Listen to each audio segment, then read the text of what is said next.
Cette conférence est labellisée Présidence française de l'Union européenne, qui est un cycle de 2 conférences. Il y en aura une autre cet après-midi, aussi légalement labellisée. Ces 2 conférences, en réalité, se complètent, puisqu'elles font ce qui est un peu la culture européenne en termes de numérisation en santé, et au-delà d'ailleurs de la santé.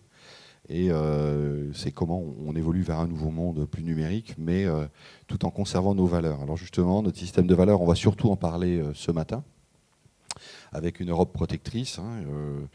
On a mis en titre RGPD, Nice 2, éthique notamment.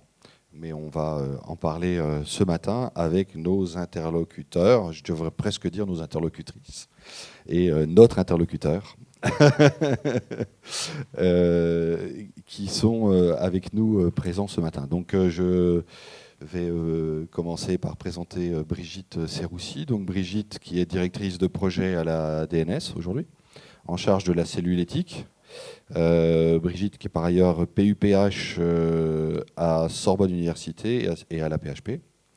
À la DNS, elle s'occupe de développer l'éthique du numérique en santé. Ça recouvre de nombreux sujets, comme par exemple la construction de guides de bonnes pratiques pour intégrer une IA de confiance dans les solutions numériques en santé. L'élaboration de référentiels comme celui de l'éthique des applis de santé, qui candidate pour être dans le magasin d'application Mon Espace Santé. Et la définition des principes éthiques européens proposés à l'Europe pour installer la santé numérique au niveau européen dans un cadre de valeurs à la française. Ça, on en parlera tout à l'heure. Carla Gomez, bonjour Carla, de formation informatique dans les réseaux et télécoms. Carla détient un master de management et MBA de l'ESSEC Business School à Paris. De nombreuses années chez Philips Healthcare, qui ont permis de participer au développement de l'activité Healthcare IT en imagerie, cardiologie et solutions de réanimation, et de développer une expérience dans la gestion de projets, le marketing, le business développement, puis dans la direction des opérations en France et à l'international. En 2017, Carla est nommée directrice des services professionnels pour la société Intersystem, éditeur américain de solutions de dossiers patients et de plateformes de coordination de soins, et de plateformes populationnelles d'ailleurs, qu'on a pu voir fonctionner aux États-Unis à IMSS en début d'année. Votre rôle consiste à piloter la réalisation de projets de l'avant-vente jusqu'à leur mise en œuvre. Et aujourd'hui, vous avez rejoint DocaPost en juillet 2021 en qualité de directrice du marché santé.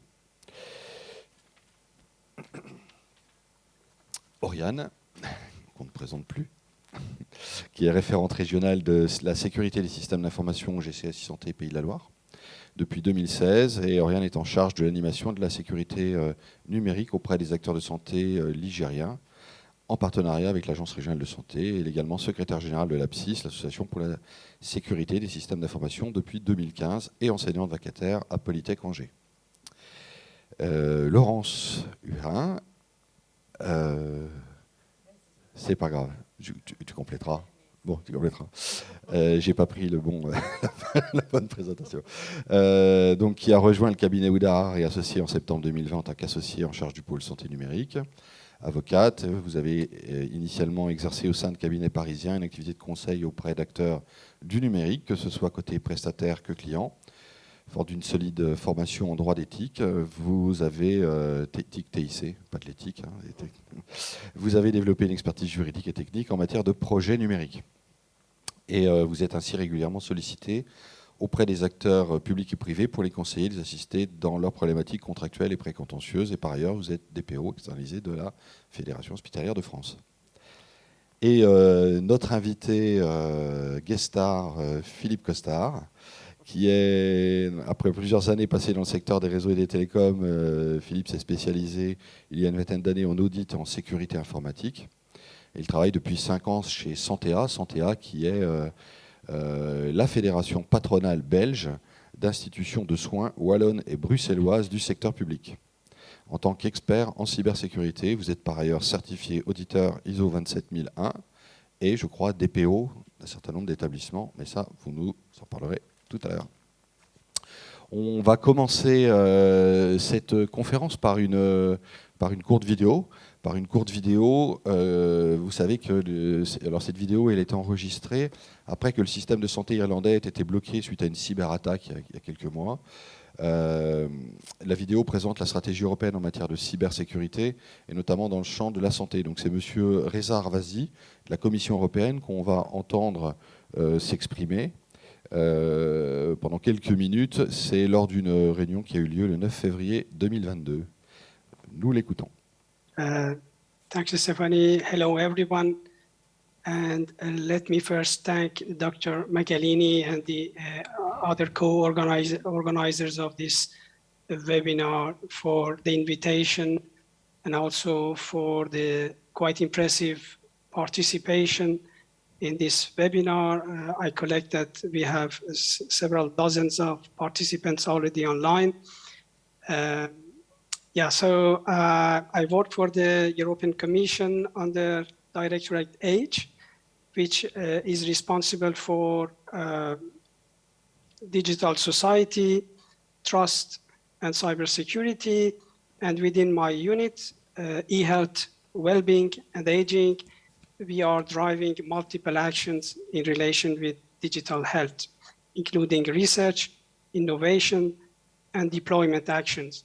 So I'm very happy to be still part of this journey that we started together actually in 2018 already, so four years almost.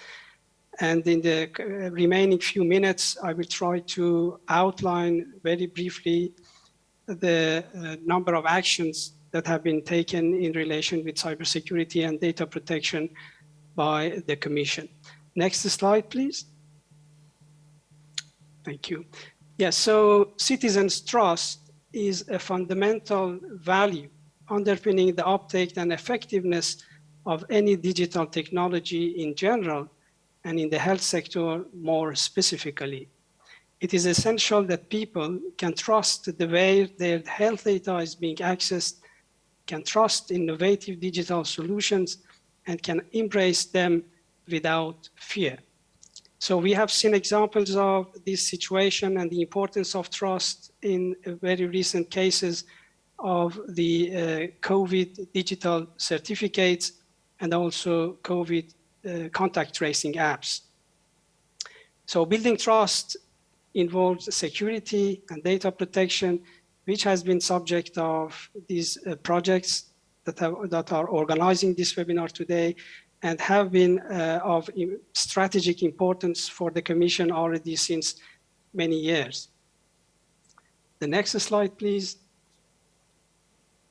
Yes, so the Commission has been taking a number of actions to build a trust framework and seek to leverage. Bien, merci. Cette vidéo, je vous invite vraiment à aller la voir sur Internet, elle est très intéressante. On a juste pris un petit passage au début, mais vous avez pu noter que sur ces 2 minutes de vidéo, le mot confiance a dû être employé une dizaine de fois. Et c'est bien le sujet de cette conférence, puisque, encore une fois, pour revenir des États-Unis, même si on a l'habitude en France on aime se tirer un peu des balles dans le pied et dire que ouais, c'est mieux ailleurs, etc. Et notamment sur le RGPD, on entend beaucoup critiquer le RGPD. Et pour revenir aux États-Unis, on a des grands acteurs qui nous disent vous avez la chance d'avoir le RGPD, parce que quelque part c'est un outil aujourd'hui de la confiance de vos concitoyens encore dans le système numérique qui va appuyer la transformation de votre système de santé, et quelque part ça vous aide, alors qu'aujourd'hui aux États-Unis on commence à nous demander des comptes sur où sont nos données et à quoi elles servent. Donc c'est un peu le sujet de cette conférence. Brigitte, on va commencer par toi, qui travaille sur l'éthique depuis très longtemps. Donc l'éthique du numérique est un axe fort de la feuille de route du numérique en santé, hein, on en a beaucoup entendu parler, et donc c'est toi qui représente cet axe. Peux-tu nous dire comment, au sein de la DNS, ce sujet a été traité et quels sont vos travaux, à quoi ils ont abouti ? Merci beaucoup pour l'invitation et merci pour l'organisation de cette conférence sur l'éthique, enfin en tout cas incluant l'éthique. Oui, alors comme tu l'as dit, effectivement, la feuille de route, elle se base réellement sur l'éthique, sur la confiance. Je ne sais pas si je peux reprendre la métaphore de la maison qui caractérise finalement les différentes actions de la feuille de route, où on voit effectivement qu'il y a des référentiels socles, des services socles, et puis à l'extérieur, les trois plateformes. Et en fait, parmi les référentiels socles, il y en a 3 qui sont cités. C'est à côté de la sécurité, dont on vient de parler là actuellement essentiellement, et l'interopérabilité, c'est l'éthique. Alors, c'est aussi la première fois avec la loi de Ma Santé 2022 qui a été publiée en 2019 que l'éthique du numérique en santé est mentionné. Et c'est vrai que quand la DNS, donc la délégation ministérielle au numérique en santé, est née, on avait la volonté d'inscrire le virage numérique en santé dans un cadre de valeurs éthiques, mais on partait un peu d'une page blanche parce que, à part l'éthique d'Hippocrate, on n'avait pas grand-chose, quoi. Et en fait, les travaux qui ont été réalisés par la cellule éthique, ça a été finalement de rendre l'éthique, de la rendre opérationnelle et pragmatique. Donc nous, en fait, dans la cellule éthique, on n'a pas des travaux qui arrivent finalement en substitution ou en compétition avec le comité consultatif national éthique, ni avec le comité national pilote de l'éthique du numérique. Donc ces comités, en fait, ils ont vocation à questionner des positions, à engager la réflexion, et finalement, ils donnent des avis. Nous, en fait, on a construit des référentiels. C'est-à-dire qu'on a rendu l'éthique processable avec des critères qui sont opérationnels et qui permettent effectivement de donner des éléments permettant à des éditeurs d'avoir en fait une feuille de route clé en main sur le développement de leurs outils. Alors, cette cellule éthique, elle a plusieurs dimensions, mais essentiellement, nous, on s'est attaché à caractériser l'éthique de certains outils, et notamment les systèmes d'information hospitaliers. Donc, on a publié, de façon pour l'instant encore confidentielle, un référentiel de critères qui a vocation à être réutilisé dans la certification Mathurin. Pour les applis de santé, comme tu l'as dit, on a publié, alors là du coup là il est carrément public, un référentiel de critères qui doivent être vérifiés par les applications qui candidatent au store, au magasin des applications de mon espace santé. Et donc celui-là, il fait l'objet d'un arrêté. Donc en gros, les critères sont vraiment établis. On a aussi travaillé sur les logiciels métiers des cabinets de ville, et on a débuté là un groupe de travail sur les systèmes d'information des secteurs social et médico-social. Donc ces critères, en fait, pour faire un peu rapide, il y a 4 chapitres essentiels. C'est premièrement, le numérique en santé doit être inclusif et ne pas laisser quiconque sur le côté, en termes d'utilisateurs citoyens, mais aussi d'utilisateurs professionnels de santé. C'est-à-dire qu'en gros, la marche, parfois, à monter pour promouvoir les usages, elle n'est pas forcément évidente non plus pour les professionnels de santé, puisqu'on met en œuvre maintenant des formations à la santé numérique dans toutes les professions de santé et plus largement, mais avant, il n'y en avait pas. Et donc, les gens ont dû se former comme ils pouvaient. Donc, ce n'était pas en fait structuré comme ça va l'être maintenant. Donc, le numérique inclusif. Le deuxième chapitre, c'est le numérique transparent, on va dire, avec justement ces considérations sur la transparence des traitements autour des données de santé. Et puis le troisième, c'est un chapitre sur l'intelligence artificielle. Quelle est l'éthique d'une IA en santé, avec des critères qui vont avec. Et puis un quatrième dont on est assez fier parce qu'il est assez novateur, et la France est leader par rapport aux États membres de l'Union européenne, c'est un numérique en santé éco-responsable. Alors là, maintenant, on en parle beaucoup, mais nous, on a commencé les travaux il y a 3 ans, et donc on a effectivement des référentiels. On a publié un rapport, et on travaille sur 2 éco-scores. Un premier pour les applis de santé qui vaut pour la candidature au référencement. Je vous appelle sur le stand du ministère à 13h30 pour s'il y a des éditeurs, vous pouvez calculer votre éco-score. On sera là pour vous accompagner. Et puis l'autre éco-score, c'est pour les SIH dans le cadre de la certification Mathurin. Merci. On voit que les travaux sont aujourd'hui bien avancés, voire même pour certains très aboutis. Donc c'est quand même intéressant.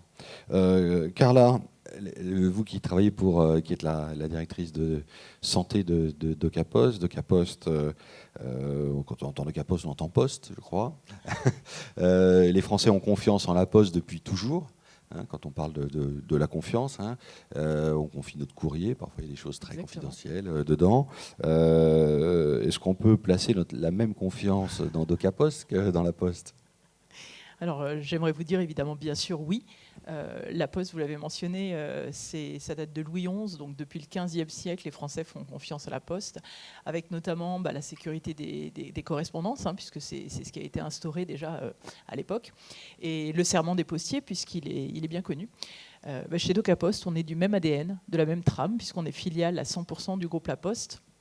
Donc on est référent de la confiance numérique et de la même façon, nous avons notre serment des postiers, enfin, nous signons le serment des postiers, donc tous les docapostiers ont signé leur serment, et moi y compris.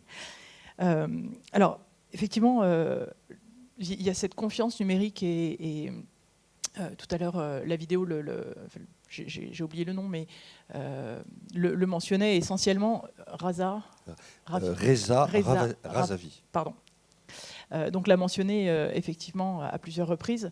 La confiance est primordiale. Et DocaPost est rentré l'an dernier directement à la 9e place l'indice à la 9e place des acteurs de confiance numérique, donc l'ACN, l'Alliance des acteurs de la confiance numérique. Et ça, c'est un signe fort. Alors effectivement, sur la sécurité, on est leader, ou DocaPost est reconnu comme étant un leader des solutions de confiance numérique et de sécurité, y incluant la cyber, mais je suis plutôt précautionneuse parce que quand on parle de cyber, on s'imagine en général la cyber et tous les aspects de sécurité informatique, là où DocaPost se positionne essentiellement sur la sécurité et éviter les incidents de cybersécurité. Donc on est vraiment en amont. On a également quelques solutions de reprise d'activité, mais on n'est pas dans les services de cyber comme peuvent l'être quelques grandes entreprises françaises ou internationales. Donc voilà, sur ces éléments de sécurité et de confiance, on est leader sur la chaîne, DocaPost est leader sur la chaîne de confiance numérique. Alors vous connaissez, j'imagine, l'identité numérique de la Poste qui vous permet de garantir votre identité substantielle. C'est la première identité de niveau substantiel qui a été validée par l'ANSSI et à date, il me semble, encore la seule, en 2020, dont le schéma a été validé par la Commission européenne. Et qui a renouvelé sa certification l'an dernier, en 2020 jusqu'en 2024. Donc on a l'identité numérique, on a les éléments de signature électronique également de tous les niveaux tous les niveaux de la chaîne de valeur, donc jusqu'à la signature avancée. Les votes électroniques, puisqu'on n'est pas forcément dans des solutions de santé, mais garantir aussi les transactions autour des votes, l'archivage, les certificats. Donc l'ensemble de la chaîne de confiance, des solutions de confiance de DocaPost, sont qualifiées eIDAS, donc du règlement européen, et garantissent cette confiance. Merci, c'est intéressant effectivement de voir le lien entre l'ensemble de ces propositions de la Poste en tout cas. Laurence, on a parlé d'Europe. Est-ce que pour toi la base juridique est aujourd'hui suffisante en Europe et en France ? Vaste sujet. Déjà la base juridique en France et en Europe, alors on parlait de cybersécurité. On peut citer, on a quelque chose qui est très français, c'est la certification HDS pour l'hébergement des données de santé. On a bien évidemment la directive Nice qui fait partie du titre de cette conférence, qui est en cours de révision. Donc on a le statut des OSE, opérateurs de services essentiels. En France, on le connaissait déjà depuis 2013. C'était un ancêtre qui s'appelait les OIV, les opérateurs d'importance vitale. Et surtout, cette année, en 2021, on a vu la liste des OSE s'allonger puisque les établissements support des GHT, groupements hospitaliers de territoire, du coup, c'est rallongé puisqu'on a eu ces établissements support qui ont intégré la liste des OSE. On a aussi en cybersécurité, on a aussi les obligations de sécurité qui sont prévues par le RGPD. On le sait que la CNIL, quand même, n'hésite pas à sanctionner et les responsables de traitement, mais aussi les sous-traitants. Je me garderai bien de citer quelques noms qui ont été touchés récemment. Et puis, on a aussi une spécificité qui est française, où en fait, à côté des signalements qui sont prévus à la fois via la directive Nice, où quand on a un incident de sécurité, on doit le déclarer à l'ANSSI, et quand on a une violation de données à caractère personnel, on le notifie à la CNIL. Et bien aussi en France, on rajoute encore une troisième notification avant, c'était aux ARS. Et là, il y a un mois, on a le décret qui a été modifié. Donc les dispositions du Code de la santé publique ont changé et maintenant on doit notifier les incidents de sécurité à l'Agence du numérique en santé et on a un périmètre des incidents à notifier qui est plus large puisque à la fois les établissements médico-sociaux sont concernés et à la fois ce n'est plus que seulement les incidents graves mais les incidents significatifs. Bref, je vous ai fait un petit panel très rapidement. Alors est-ce que c'est suffisant ? Alors là, on est au mois de mai, on a les rapports d'activité des différentes autorités qui sont tombés. Ça, relativement, on s'en doutait. L'Observatoire, justement, des signalements des incidents sur les SI en santé montre que ça a doublé. Hein. On est passé à 733 signalements en 2021. Le rapport d'activité de la CNIL en 2021 montre encore aussi qu'à 23%, je crois que des notifications signalées à la CNIL, ça concerne des données de santé. Donc, bon, on le sait, hein, on l'avait vu tout le long de l'année, les actualités et encore tout récemment à Vitry, au CH Vitry le François. Voilà, ça touche le secteur. Bon, on sait que ce qui se dit aussi souvent, c'est que le droit est toujours un peu en retard des usages. En tout cas, moi, ce que je quand même constate, c'est que on se prend une vague de règlements, de projets de règlements européens qui quand même vont, là encore, continuer à insuffler cette confiance. Ce n'est pas des règlements, même si on aura le projet de modification de la directive Nice, qui est vraiment très sécurité, mais on a plein d'autres projets de règlements qui vont justement soit rattraper le retard, je pense au projet de règlement sur l'intelligence artificielle qui est dans les tuyaux. Effectivement, on le sait, ça y est, à peu près tous les établissements de santé utilisent des outils de diagnostic qui intègrent de l'IA. Voilà, c'était un peu pris en compte la réutilisation des données de santé dans le cadre du RGPD, mais là, on va avoir des règles vraiment très précises, surtout pour les systèmes d'IA qui sont qualifiés à haut risque, et je vous le donne dans le mille, ceux qui intègrent des données de santé qui sont utilisées pour le diagnostic et le soin répondent à cette qualification-là. Et donc, ça va permettre, par exemple, ce projet de règlement va permettre de rattraper le retard. Et on en a d'autres aussi où là, c'est même plus on rattrape le retard, c'est presque un bond d'avance. Vraiment, où là, avec par exemple le projet de règlement sur l'espace européen des données de santé, où là, on va avoir des nouveaux usages complets qui s'ouvrent à nous. Et je finirai juste, et c'est pas moi qui le dis, ce sont nos autorités qui veillent pour la réglementation des données personnelles, à savoir donc le contrôleur et le comité européen à la protection des données, qui quand même disent attention, c'est très bien hein, tous ces projets de règlement. Maintenant, il faut que quand même il y ait une certaine harmonie, que ça ne se contredise pas. Et il va falloir qu'on veille aux différentes modifications et voir si notamment les remarques de ces deux comités ont été prises en compte. Voilà. Merci, c'est très complet. Et, sujet, espace européen des données de santé dont on parlera cet après-midi à 15h45. Ce qu'on peut peut-être ajouter, ce qu'on constate, c'est peut-être une accélération aussi, hein, puisqu'on sait que le nombre d'années que le RGPD a mis pour pouvoir être publié, enfin être rendu opposable. C'était au moins 10 ans de discussion. Là, on voit que la Commission a présenté ce projet de règlement sur l'espace européen des données de santé et que assez vite, les choses se mettent en place et on peut espérer que les discussions dureront moins de 2 ans. Donc c'est quand même, on voit aussi une accélération sur ces sujets. Philippe, merci vraiment de nous avoir rejoints. Je sais qu'en ce moment, tu es très occupé. Tu nous en diras peut-être un mot si tu le souhaites. Mais comment la Belgique s'approprie, elle, toutes ces réformes européennes? Nous, Français, on voit bien un peu comment les choses se passent. Mais comment ça se passe en Belgique, de votre côté, notamment la directive Nice, par exemple? Oui, au niveau de la directive Nice, le gouvernement belge a décidé il y a maintenant 3 ans que les établissements de soins ne faisaient pas partie du cadre de la directive Nice.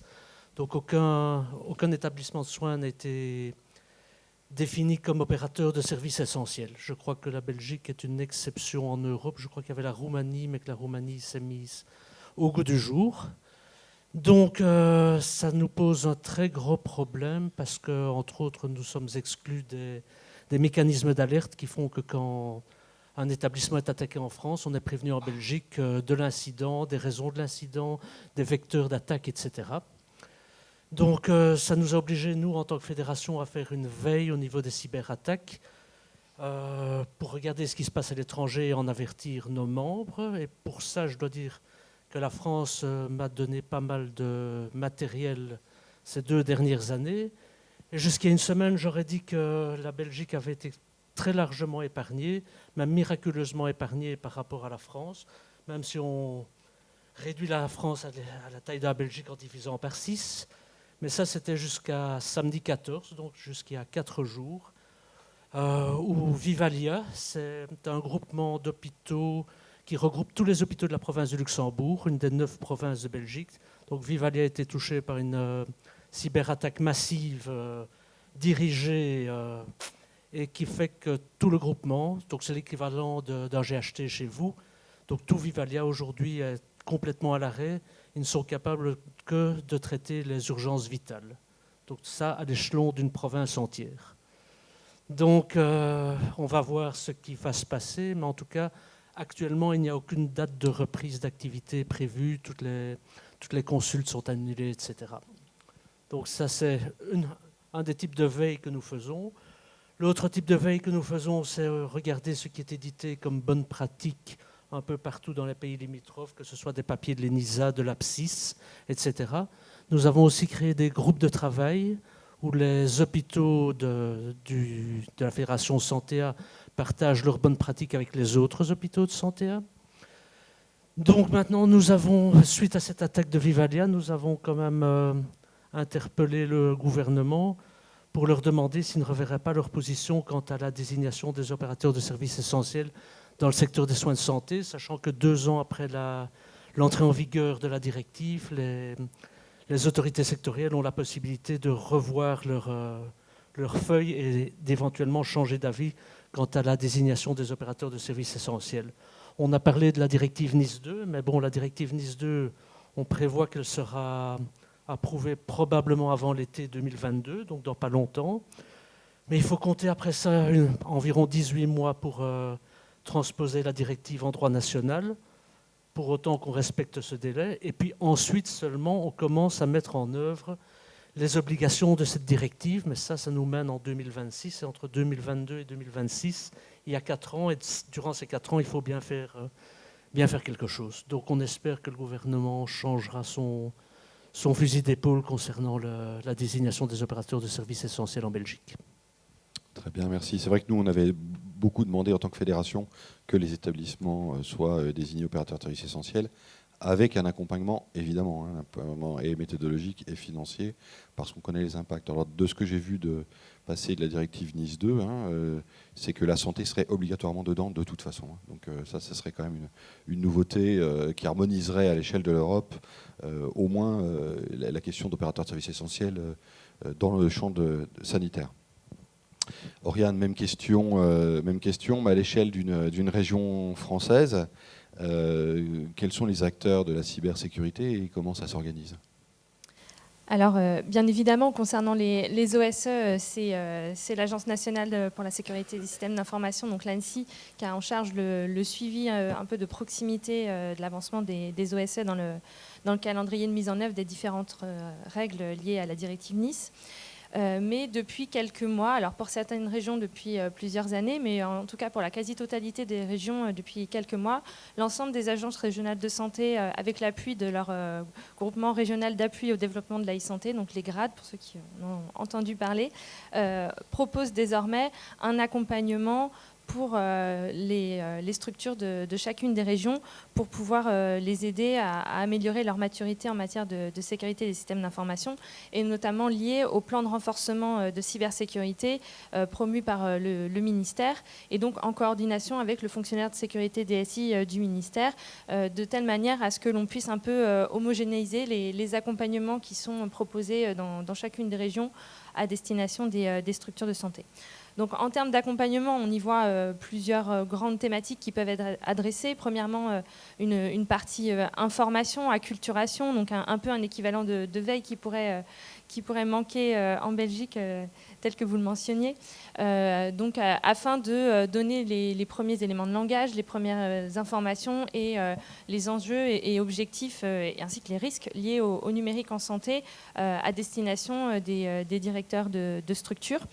Et puis, une notion plus de formation, donc là, plus à destination des professionnels qui vont être en charge de mettre en œuvre cette cybersécurité, donc qui peut être issue de profils différents. Donc, on va les aider dans leur montée en compétences, dans le sens où on va avoir des formations pour les personnes qui vont être en prise de poste, et puis après des formations un peu plus spécifiques sur des notions d'analyse de risque ou de l'animation de copiles de cybersécurité pour pouvoir les aider dans leur quotidien. Ensuite, en termes d'accompagnement, on a aussi des notions un peu d'outillage, où l'idée, là, ça va être de mutualiser au maximum les outils entre les différents acteurs, donc peut-être des structures similaires, pour avoir d'une part un gain financier et pour pouvoir réserver cet argent à d'autres accompagnements qui ne pourraient pas être mutualisés, et puis aussi pour pouvoir mettre en partage des connaissances ou compétences entre les structures, et puis donc du coup arroser le maximum de structures. Et enfin, on a aussi un accompagnement au niveau du soutien, notamment en cas d'incident,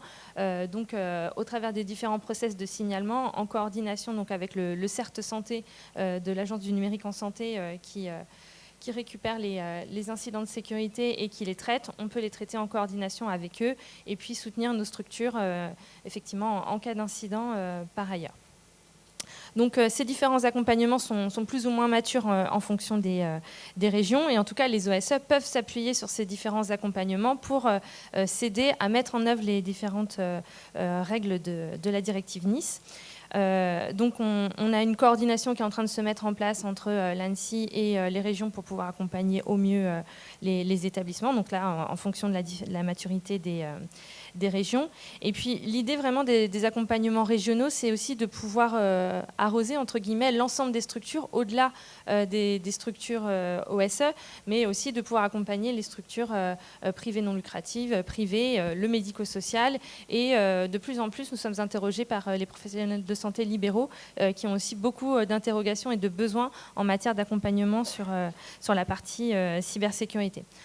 Dans tous les cas, c'est une véritable chance quelque part et une véritable locomotive, si je puis dire, d'avoir des structures OSE dans une région, puisqu'elles peuvent expérimenter des mesures de sécurité à mettre en œuvre et les partager ensuite avec les établissements, donc soit au sein de leur propre groupement hospitalier de territoire, puisque seuls les établissements supports, comme vous le précisiez, sont OSE, mais aussi avec les établissements qu'il y a autour d'eux et qui ne seraient pas dans le GHT.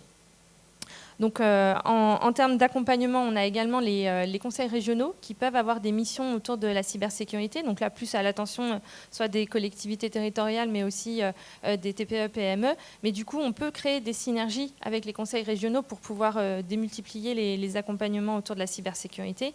Et surtout, pour ce qui concerne notre région, on est en train de travailler avec le conseil régional pour des financements autour du FEDER, qui serait intéressant pour pouvoir un petit peu garantir la continuité et la qualité des soins, et ça peut passer par des notions autour de la sécurité numérique. Et puis dans ce tissu entre guillemets d'accompagnement, on n'oubliera pas aussi le tissu associatif un peu d'experts, donc vous mentionnez l'APSIS, et puis on a d'autres réseaux type le CESIN, donc qui ne sont pas spécifiques à la santé mais dont les bonnes pratiques peuvent permettre d'acculturer aussi le secteur de la santé. Et puis tout ce qui va être aussi, par exemple, gendarmerie, ce qui peut être intéressant en cas de traitement des incidents pour favoriser les dépôts de plaintes, aider les structures à opérer tout cela. C'est très intéressant aujourd'hui de créer beaucoup de synergies sur les territoires pour pouvoir accompagner au mieux les structures de santé. Et puis, en fait, les derniers, ou pas les derniers, mais en tout cas des acteurs complémentaires en fait, de cet accompagnement, ça va être aussi les industriels sur lesquels il va falloir s'appuyer pour pouvoir mettre en œuvre toutes ces réglementations et exigences, et qui vont devoir aussi apporter leur pierre à l'édifice pour bâtir les petites briques de la maison e-santé que Brigitte mentionnait tout à l'heure, et puis avoir des fondations solides à cette maison. Merci. On voit que les choses s'organisent et sur l'ensemble des acteurs, puisque bien sûr c'est une chose de désigner les établissements supports de groupements hospitaliers de territoire et quelques autres établissements opérateurs de services essentiels, mais la chaîne de sécurité, elle s'évalue par son maillon le plus faible. Donc c'est vrai qu'aller jusqu'au médecin isolé et le sécuriser, c'est important. Et tu disais qu'il faut s'appuyer sur aussi nos fournisseurs, nos acteurs industriels. Donc justement, Carla, qu'est-ce que tu peux nous dire de ce que des services concrets que vous pouvez proposer au sein de DocaPost pour nous accompagner sur la mise en œuvre justement d'un espace beaucoup plus sécurisé en termes de cyber? Alors merci Cyril. Alors effectivement, sur la réglementation est très forte. Elle est protectrice. C'est vrai que c'est une réglementation qui peut paraître contraignante quand on parle du RGPD, du NIS 2, de la CNIL, de la réglementation. Enfin, elle est vraiment protectrice pour permettre de traiter et de traiter les données, traiter en sécurité, de s'assurer de cette sécurité numérique, notamment quand on parle de confiance numérique et qu'on se met du côté des usagers.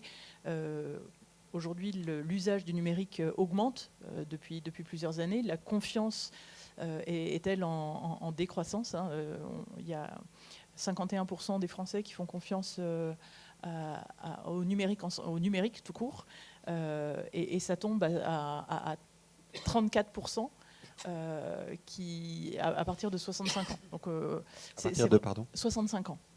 Donc on est vraiment sur des sujets qui à la fois sont importants pour les établissements, pour les différents acteurs, mais également d'un point de vue patient. Il est important que les acteurs, que les patients se sentent en confiance et se sentent en confiance dans leur parcours de soins. Alors effectivement, DocaPost, son métier historique était autour de la digitalisation des entreprises. Nous étions leaders français de la dématérialisation ou de la gestion des parcours documentaires, parcours métiers. Notre objectif et notre vocation là est d'être le référent de la confiance numérique en France, donc l'acteur français référent de la confiance numérique. Et notre objectif, notre ambition à 2030 est de devenir un acteur référent de la confiance numérique à l'Europe, puisque toutes nos solutions, comme je le mentionnais tout à l'heure, sont prêtes pour ces réglementations européennes et ont vocation à pouvoir renforcer la sécurité et la confiance sur l'espace européen. En termes de solutions et ce que l'on fait concrètement, alors particulièrement en santé, je ne vais pas forcément m'étendre sur les solutions que l'on propose chez DocaPost, il y en a plus de 200, donc, mais en santé particulièrement, alors on a 3 axes autour du Ségur. L'axe de connectivité pour répondre à ces enjeux du Ségur et donc de permettre de partager les données avec les plateformes régaliennes et mon espace santé. Le second axe qui est autour de la confiance numérique et la sécurisation et la fluidification des parcours patients. Et là, on a un certain nombre de solutions, je vais y revenir. Et le troisième axe de développement, c'est autour de la valorisation et l'exploration des données de santé. Et là, c'est essentiel que ce soit dans un cadre éthique, sécurisé, souverain. C'est particulièrement important puisque dès que l'on parle de données de santé, il y a toujours cette inquiétude autour du RGPD, autour de que va-t-on faire des données, le risque de vol de données. Donc c'est vraiment un sujet important et le différenciant est que ce soit sur des plateformes éthiques, sécurisées, souveraines. En termes de solutions donc concrètes, À partir du moment où on fait de l'hébergement, DocaPost est hébergeur de données de santé. Sur les 6 niveaux de sécurité, c'est important de le mentionner aussi, puisqu'il y a plusieurs niveaux de certification. Et donc DocaPost est certifié et opère l'exclusivité de la totalité de ses services sur les 6 niveaux de solutions. On a mentionné également, vous avez mentionné également le consentement, enfin le RGPD, et en l'occurrence on propose des solutions de consentement RGPD, de consentement médical également. C'est important pour rassurer le patient dans son parcours de soins. Mais donc également, là, si on revient sur les données, le consentement RGPD, qui est particulièrement important parce que le consentement RGPD, quand vous allez vous faire opérer et que vous donnez votre consentement aux soins, vous avez donné votre consentement, vous faites opérer et vous ne revenez pas sur votre consentement. Le consentement RGPD, le point important, c'est que pour pouvoir appliquer ces droits RGPD et exercer ces droits RGPD, on doit être en mesure de proposer une révision des finalités à tout moment. Donc c'est important là encore pour rassurer le patient dans son parcours de soins et également les établissements dans leur mise en œuvre du RGPD et mise en conformité avec le RGPD. Donc c'est un des éléments. J'ai mentionné tout à l'heure les solutions de signature électronique. Il y a également des solutions un peu plus techno ou innovantes, on va dire, autour de l'identification des usagers. Alors, identification des patients, on en parle tout à l'heure avec l'ANS, autour de qualification d'INS à distance. Mais identification des usagers, c'est également l'identification des interlocuteurs, l'identification des professionnels de soins, ou également des professionnels de soins qui n'ont pas forcément des cartes CPS, donc des professions à rôle, qui ont besoin d'accéder au système d'information. L'archivage, donc les archivages à valeur probante. Et le dernier point que je vais mentionner, c'est, vous parliez tout à l'heure des attaques, et je mentionnais en tout début qu'on n'est pas forcément dans la cyber, dans les services de cyber, on est en amont sur les services de sécurité, donc pour sécuriser les accès et sécuriser les solutions pour limiter ces attaques. Et on a également, on propose également des solutions pour faciliter ou accélérer la reprise d'activité. Parce que malheureusement, on sait qu'aujourd'hui, pour les établissements, la question est moins de savoir s'ils vont se faire attaquer, mais plutôt quand ils vont se faire attaquer. Et là, on propose des solutions qui permettent de faire une reprise d'activité, une continuité du parcours de soins ou de la continuité des soins, et pour permettre de reprendre une activité au plus vite. Donc voilà, c'est avec des systèmes hyper techno, avec des horloges atomiques et des systèmes ultra sécurisés. Mais voilà, c'est notre valeur ajoutée dans cette brique cyber et dans cette brique de sécurité et de confiance. Et je le mentionnais donc sur la partie des données, on est typiquement opérateur. Alors, je le posais au niveau de l'Europe. Donc, nos services sont effectivement prêts et nos solutions sont prêtes pour être déployées à l'Europe. On est également très impliqué, DocaPost d'une manière générale, sur le wallet européen. On est membre fondateur de Gaia-X. Donc on est aussi très impliqué de façon à apporter également notre pierre à l'édifice de cette réglementation et de ces initiatives à l'Europe. On est notamment opérateur de la plateforme Cesali, donc le My Health IU, merci, qui est la plateforme de partage des informations médicales interpays. Donc voilà, on a des services très concrets et des projets très concrets qui ne sont pas forcément très connus, mais sur lesquels on est très présent. Bien, merci.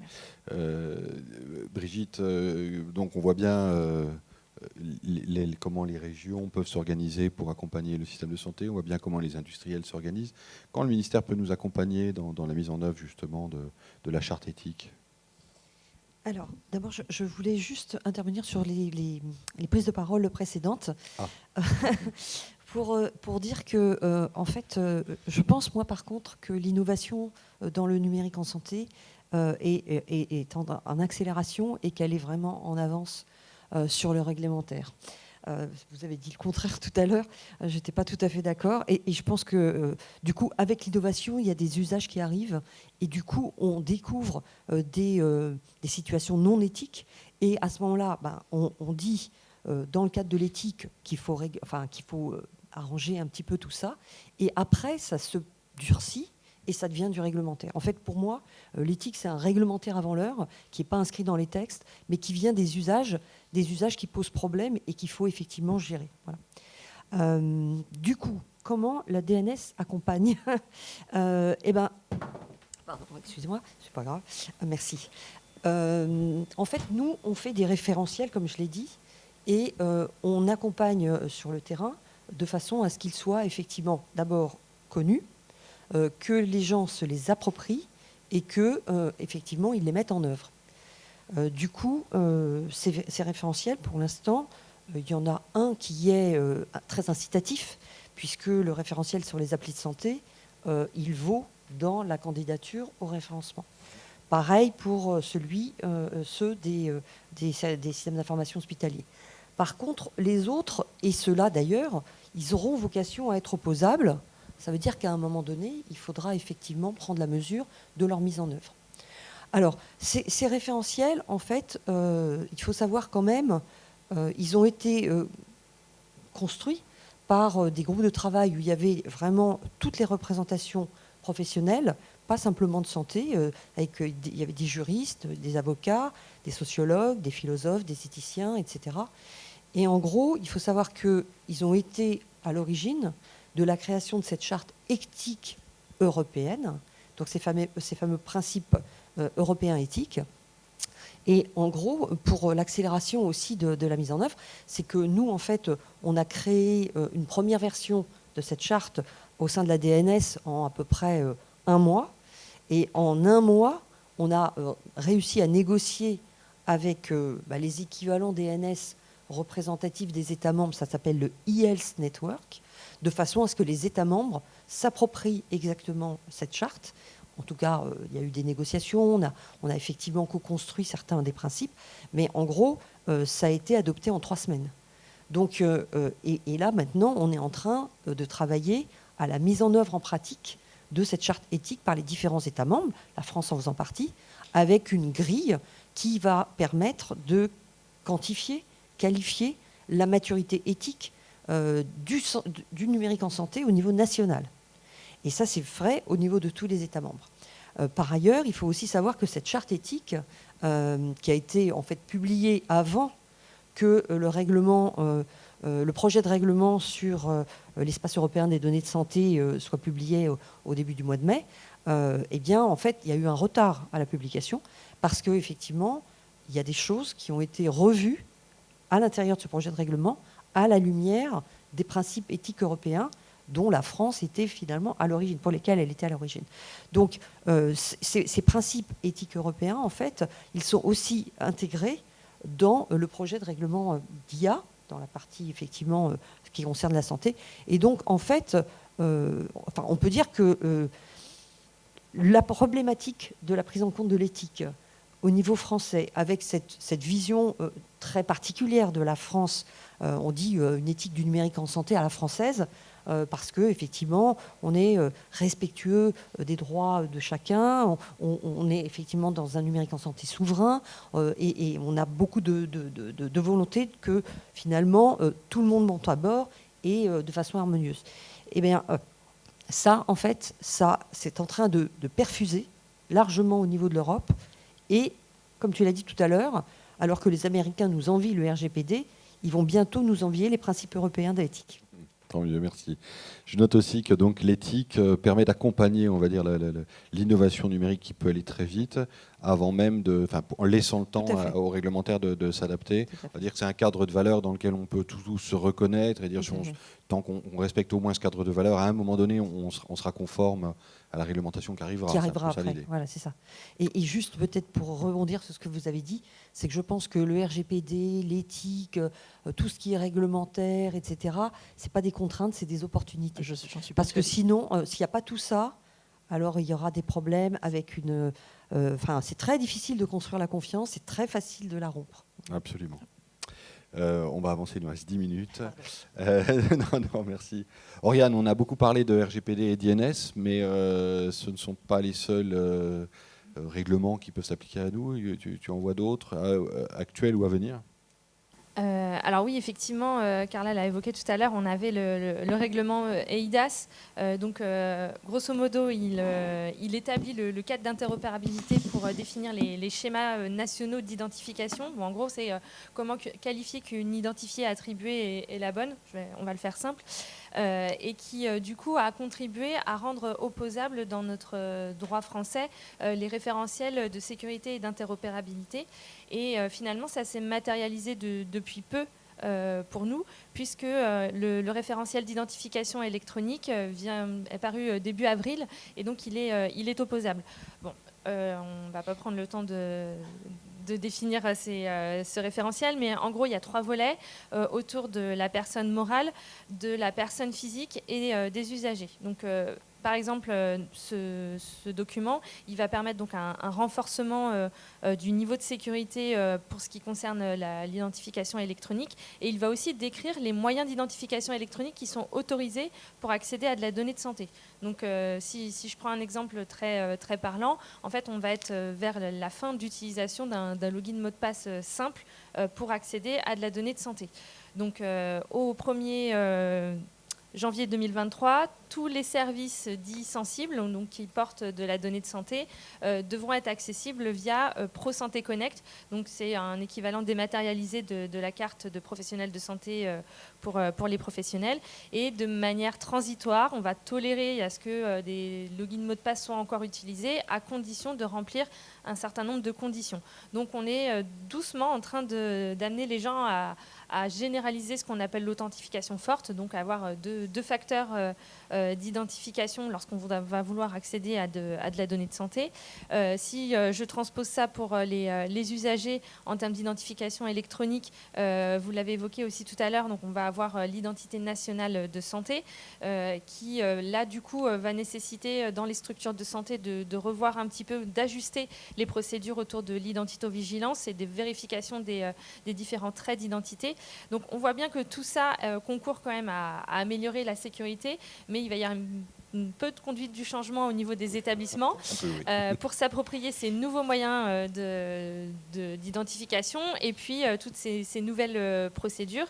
Et puis ça va nécessiter aussi que les industriels s'adaptent, donc notamment au travers du volet numérique du Ségur, mais qui soient aussi au rendez-vous pour permettre tout cela. Et puis, si je peux poursuivre un petit peu sur les différents spectres de la confiance qui peuvent être étudiés, on a aussi des travaux au niveau de l'ANSM sur les dispositifs médicaux qui portent des logiciels notamment. Et il y a eu des travaux qui ont été conduits afin d'élaborer des recommandations ou des exigences à destination des fabricants de dispositifs médicaux pour qu'ils puissent intégrer la sécurité dès la fabrication de ces dispositifs. Et ce sont des recommandations qui ont été partagées au niveau de la Commission européenne dans l'idée de pouvoir adapter la réglementation et de pouvoir intégrer ces différentes recommandations. Donc, je pense qu'il y en a encore d'autres à venir, mais pour aller un petit peu plus loin que la directive Nice et le RGPD. Très bien, merci beaucoup. On va quand même t'arrêter là parce que ça fait déjà un peu de boulot dans les sacs à dos là. Laurence, on l'a vu, hein, les règlements, ils sont en avance, ils sont en retard. La loi, elle vient toujours, quand elle est un peu visionnaire, ce sera le thème cet après-midi. Donc on va essayer de tirer, d'être un peu en avance pour tirer. Et puis parfois, elle s'adapte à des choses qui sont déjà, on n'a pas vu arriver, les smartphones, tout un tas de choses. Et donc on a dû s'adapter derrière. Mais nous, Français, on a aussi un autre changement qui est majeur, c'est qu'on voit arriver un droit anglo-saxon. On l'a découvert avec le RGPD, alors qu'on a un droit très français qui nous dit voilà ce que vous avez le droit de faire, voilà ce qu'il faut faire même, voilà ce que vous devez faire. Là, on dit voilà le cadre, organisez-vous, et puis on viendra contrôler de temps en temps. Enfin, vous contrôlez, vous autocontrôlez. Et si jamais un jour il y a quelqu'un qui dit mes droits n'ont pas été respectés, on viendra voir si vous avez bien fait le boulot, et si ce n'est pas le cas, on va vous taper très très très très fort sur les doigts. Alors comment nous, Français, on s'adapte à ce droit anglo-saxon ? Alors donc effectivement ça a été un peu un choc des cultures au-delà de savoir si c'est des contraintes ou des opportunités. Ça a été assez violent. Pourtant quand même nous on avait déjà notre loi de 1978 contrairement à d'autres États membres de l'Union européenne. On avait déjà des correspondants informatique et liberté, c'était les ancêtres des DPO. On avait déjà, ça peut surprendre certains, mais une obligation de limiter les durées de conservation des données personnelles. On avait des principes de licéité aussi, on avait aussi tout ce qui était mention d'information. Hein. Donc le gros du gros était déjà posé. Alors qu'est-ce qui a vraiment changé avec le RGPD et qui nous a un peu surpris, outre les sanctions, qui là ont aussi surpris plus d'un, mais c'est surtout en fait, c'est ce que tu disais, c'est en fait c'est le principe d'accountability, c'est le principe de responsabilité des acteurs. C'est-à-dire que le responsable de traitement, il a le cadre qui est posé et c'est à lui de documenter sa conformité. Et donc, c'est pour ça qu'on se retrouve à faire énormément de procédures, de politiques. On se retrouve à faire des politiques d'information externes pour les clients, internes pour les salariés, des politiques d'archivage, des politiques de gouvernance des données. Bon, ça part dans tous les sens. Effectivement, ça répond à cette approche anglo-saxonne où pour les professionnels du droit, vous serez surpris normalement entre un contrat anglo-saxon qui fait vraiment une grosse 50aine de pages parce qu'il y aura toutes les clauses. Et puis un contrat à l'inverse avec notre approche normalement romaine où on ne met que ce qu'on veut changer et tout le reste on se rapportera aux dispositions légales. Donc quand on est en contrat, c'est du droit civil en France. Et là, ça réduit fortement le nombre de pages. Et effectivement, toutes ces histoires de procédures, ça répond totalement à cette approche anglo-saxonne. Et ça secoue, hein, parce que je vais prendre juste un exemple qui, moi, me paraît assez incroyable, c'est qu'à la suite, sans vraiment rentrer dans le détail, mais vous savez, on a beaucoup de péripéties pour tout ce qui est flux transfrontières de données vers les États-Unis. Et l'activiste autrichien Max Schrems, qui arrive devant la Cour de justice de l'Union européenne, fait annuler le Safe Harbor, puis ensuite le Privacy Shield. Et après, on a une décision de mon comité là, européen de protection des données, dont j'ai déjà fait mention, là, qui nous dit, bon, il n'y a plus de Privacy Shield, vous pouvez vous reposer sur les garanties prévues par le RGPD. Bon, c'est bien, on les a déjà, on les connaît, donc notamment les clauses contractuelles type, mais en plus, il faut prendre des mesures complémentaires et puis après avoir fait en fait une petite analyse de la législation du pays tiers. Je rappelle quand même que le RGPD, il concerne bien évidemment les GAFAM, mais aussi la petite PME du coin. Donc en fait, on se retrouve à avoir des acteurs qui sont censés, au nom de ce principe d'accountability, de devoir faire une analyse en fait de la réglementation d'un pays tiers, même pas du pays où ils sont. Donc c'est évident que c'est vraiment compliqué. On connaît, et on en avait discuté dans le cadre de la FCDP, la difficulté aussi, par exemple, on parlait là du consentement, mais aussi surtout de l'information individuelle et préalable des personnes concernées quand on veut réutiliser leurs données dans le cadre d'un entrepôt de données de santé ou pour une finalité ultérieure. C'est pas si simple concrètement. Et voilà, ça pose des difficultés. Bon, quoi qu'il en soit, au final, on fait avec et il n'y a pas le choix parce que quand je regarde les projets de règlement qui sont en cours, notamment, j'aime bien celui-là, le projet de règlement sur l'intelligence artificielle, bon, faut continuer. C'est-à-dire que ce qu'on a fait pour les analyses d'impact, clairement, ça va être encore une autre étape et encore vraiment considérable. Il y a, en fait, l'approche par les risques qui était un peu déjà prévue dans le RGPD va continuer et on va devoir toujours documenter. C'est prévu pour ces systèmes d'intelligence artificielle à haut risque, une documentation, toujours l'approche par les risques, par exemple la journalisation des événements. Enfin, voilà, on est toujours dans cette logique de documentation. Et après, comment on fait ? Je pense que déjà là, on commence à s'acculturer. Le RGPD, c'est 2016. Bon, on s'y est vraiment mis quelquefois en 2018, voire un peu après. Je ne citerai aucun nom. Mais après, ce qui est sûr, c'est que ça passe par de la gouvernance. On a désigné quand même des DPO. Il y a des tissus associatifs, des acteurs. On l'a vu à différents niveaux, national, régional et autres. Il y a, quand on a le budget des RSSI, on a aussi, je pense, le médecin DIM qui va avoir sa place un peu rebattue et la CNIL l'annonce déjà dans son référentiel sur les entrepôts de données de santé où le médecin DIM va participer activement à la gouvernance d'un entrepôt de données de santé. Donc voilà, c'est toute cette gouvernance des données qui s'instaure aussi à travers des personnes et des individus au sein d'un établissement qui fait qu'on va, on va dire, un peu mieux faire face à ce choc de culture. Merci. Donc en fait, ce que je suis en train de dire, c'est une forte culture du DPO, ou en tout cas de la culture du DPO qui devra s'instaurer de toute façon de plus en plus au sein des nouveaux projets, puisque les règlements vont l'imposer.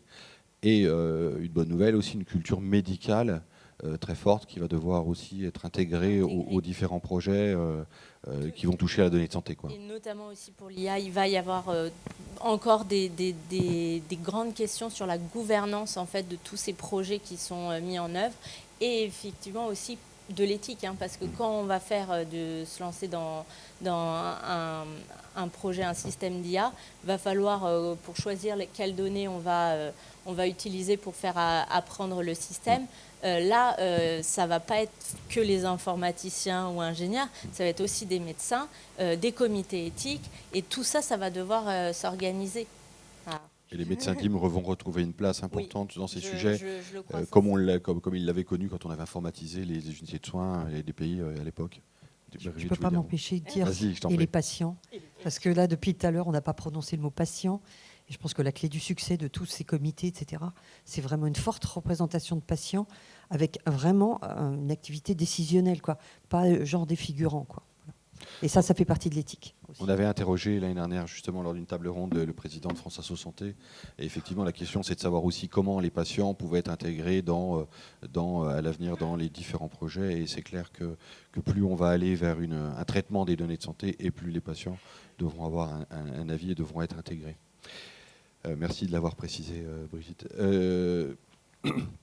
Philippe, le mot de la fin sera pour toi. Le RGPD, bon, tu l'as entendu, hein, nous Français, pour nous, c'est violent, c'est ça, c'est le mot que tu as utilisé, hein, violent.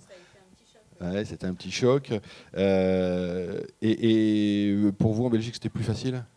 Si pour vous, ça a été un choc, je dirais que pour la Belgique, c'était une déflagration. Parce que, comme tu le disais, vous aviez déjà une CNIL assez forte. Nous, on avait une commission vie privée qui était en semi-léthargie à l'époque, donc avant l'avènement du RGPD. Vous aviez des correspondants informatique et liberté, on n'avait rien d'équivalent en Belgique. Vous aviez déjà fait des recensements d'activités de traitement, ce qui était tout à fait inexistant chez nous.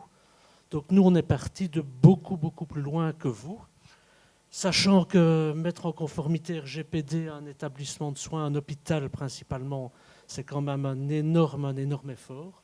Ne fût-ce que faire le recensement exhaustif de toutes les activités de traitement de données à caractère personnel, c'est un exercice énorme. Et justement, au niveau de la fédération, on essaie d'aider nos membres en leur fournissant des outils comme des listes d'activités de traitement type. Nous leur avons également fourni des services de DPO, des services de conseil d'abord, puis des services de DPO externes, parce que tous les établissements de soins n'arrivaient pas ou bien à trouver un DPO ou bien à payer un DPO compétent.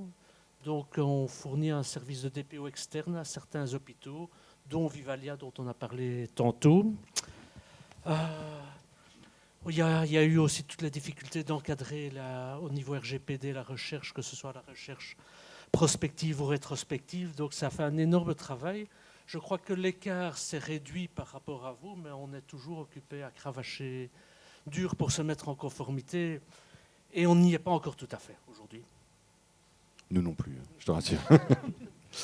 Bon, bien écoutez, merci beaucoup. On arrive au terme de cette conférence. Nous espérons que nous avons pu apporter un certain nombre de réponses à des questions que vous posiez et pourquoi pas en avoir fait naître encore d'autres. Et je crois que l'aventure continue, en tout cas sur ces sujets. Merci à vous toutes. Merci Philippe d'avoir été présent aujourd'hui et je vous souhaite une bonne journée.